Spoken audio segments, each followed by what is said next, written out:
면접이 하루 앞으로 다가왔고요. 저는 완전 초 대박 스트레스 상태로 지금 며칠 동안 지내고 있답니다. 이번에 제가 보는 면접은 지난번에 영어로 봤던 그 면접에 합격을 해서 보게 된 최종 면접이고요. 최종 면접이라는 부담감 때문에 스트레스를 받는 것도 있지만 뭔가 전형을 진행하면서 느끼게 된 그 어떤 갭들 때문에 스트레스를 받는 부분이 더 큰 것 같아요. 되게 부담스럽습니다. 도대체 어느 정도까지 준비를 해가야 할까? 그리고 내일 답을 못하게 됐을 때 그 반응은 어떠할까라는 엄청난 걱정. 사실 걱정해봤자 쓸데가 없긴 하지만 안 할 수가 없어요. 도대체 나는 내일 어떤 평가를 받게 될 것인가 하는 걱정이 있고, 내 것이면 나에게 올 것이고 나의 것이 아니면 맞는 사람에게 갈 거다 라고 생각을 하는 게 맞겠죠? 그치만 너무너무 불안해.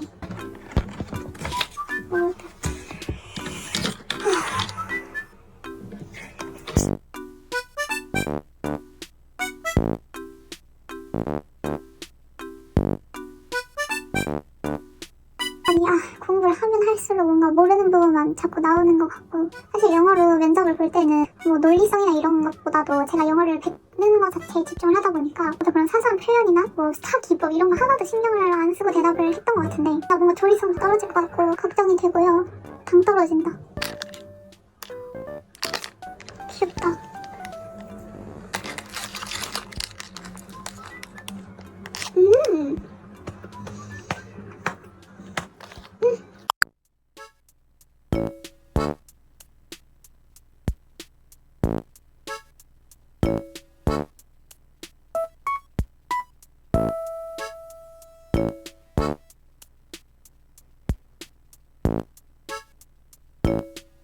전 1시간 면접에 1시간 과제하고 나왔고요.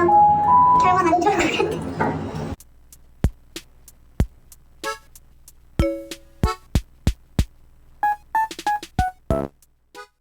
네, 2차 면접 후기 얘기해보면 그냥 평범한 2차 면접의 느낌이어서 굉장히 좋은 경험이었다고 생각합니다. 공유하고 싶은 부분은 3가지인데요. 첫 번째로는 2차 면접에 갈 때마다 어느 기점부터 AI에 대한 질문이 굉장히 많이 나온다라는 걸 느꼈어요. 너가 사용해봤을 때 그 각 AI 툴들의 차이점을 설명해봐라, 혹은 뭐 AI 툴이 너의 일을 대체했을 때 너는 어떤 방향성으로 나아가서 살아가야 한다고 생각하냐, 이런 질문들이 자주 나온다라는 걸 깨달았고요. 두 번째는 좀 인상 깊은 질문이었는데, 저한테 지금까지 취업 준비를 좀 길게 한 걸로 알고 있는데 만약에 30살까지 노력을 했는데도 취업이 되지 않으면 어떻게 살 거냐, 그런 질문을 하시더라고요.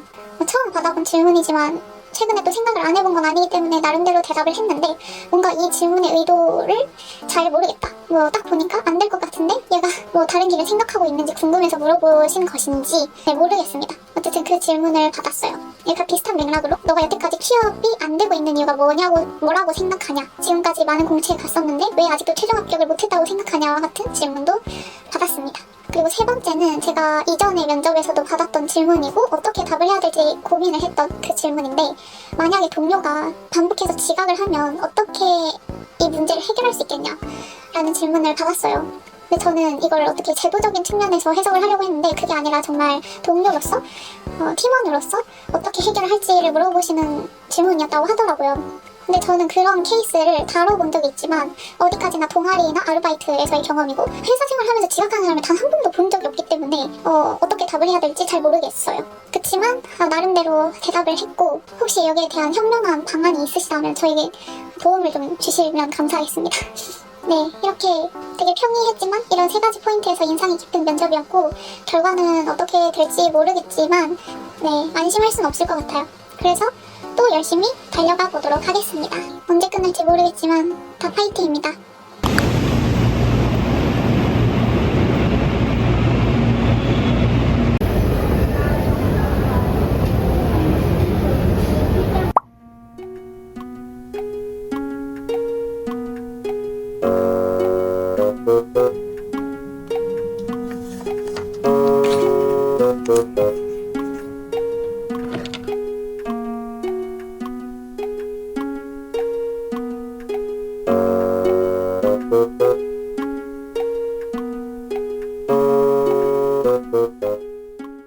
면접을 마무리하고 왔습니다. 이번 면접도 면접 제의를 받아서 면접을 보게 된 케이스인데요. 5분이 안 걸릴 거라고들 하셔서 그게 가능할까 했는데 정말 3분 정도 만에 끝이 나서 신기했고, 이번 이만큼만 받는데도 면접비를 준다고 하셔서 진짜 너무너무 좋은 경험이었습니다. 그리고 어제 본 면접도 설명을 좀 해보자면 대표님하고 또 한 번 뵈는 3차였고 티타임에 가까운 시간이었어요. 제가 티타임 요청을 받았을 때가 이미 2차 면접을 본 지 거의 한 4주 가까이 지났을 무렵이라 떨어지지 않았을까? 라고 생각하던 찰나였는데 네, 그렇게 연락을 받게 되었답니다. 그래서 딱 연락 받았을 때 나를 부르는 목적은 두 가지 중 하나일 것 같다 생각했었는데요. 첫 번째는 뭔가 좀 애매하다. 그래서 다시 한번 봐야겠다 라고 생각을 하셨거나 두 번째는 그동안에 어떤 상황이 많이 변화하게 되면서 나한테 알려줘야 할 그런 것들이 생겼고 이게 이제 맞는다라고 하면 채용을 진행하는 그런 상황인가 보다. 두 가지를 예상했는데요. 정말 다행히도 두 번째였답니다. 그동안에 제가 프로세스 진행한 지 2달 정도 걸렸는데 어떻게 회사 상황이 변했고 제가 들어가게 될 팀의 상황이 변했는지 설명해 주셨고 그런 상황에서 제가 업무를 할 수 있을 것 같은지 그리고 업무를 하게 된다면 누가 어떻게 알려줄 것이다. 약간 이런 것들을 설명을 듣고 왔답니다. 그리고 지난 다른 인터뷰에서 제가 1차에 붙었던 이유를 들었었잖아요. 근데 이번에 티타임에서도 채용 의견이 있었던 이유를 말씀해 주셨는데요. 1차 합격을 시켰던 그 이유를 들었을 때랑 거의 똑같아서 뭔가 되게 신기했어요. 그러니까 일을 되게 하고 싶어하는 게 느껴지고 무엇보다 삶을 대하는 태도가 마음에 들었다라고 해주셨답니다. 저는 사실 그때 대답을 해놓고 좀 후회를 했었어요. 왜냐면 뭔가 이렇게 딱 정돈된 답변이라기보다는 진짜 저의 가치관 그리고 제가 살면서 왜 그런 선택을 했는지에 대한 걸 좀 너무 편하게 얘기를 했던 것 같아서 후회를 했었는데 다행히 그 점을 좋게 봐주셔가지고 네, 채용 소견이 거기에서 강하게 들었다라는 평을 또 한 번 들어볼 수 있었습니다. 그래서 조만간 뭔가 전달 올 것 같다라고 말씀해 주셨고 운이 좋으면 들어갈 수도 있을 것 같아요. 제가 원래 상반기에는 좀 운이 없고 하반기에 이런 직장 운이 좀 있는 편이거든요. 그래서 기대를 한번 해보도록 하겠습니다. 파이팅!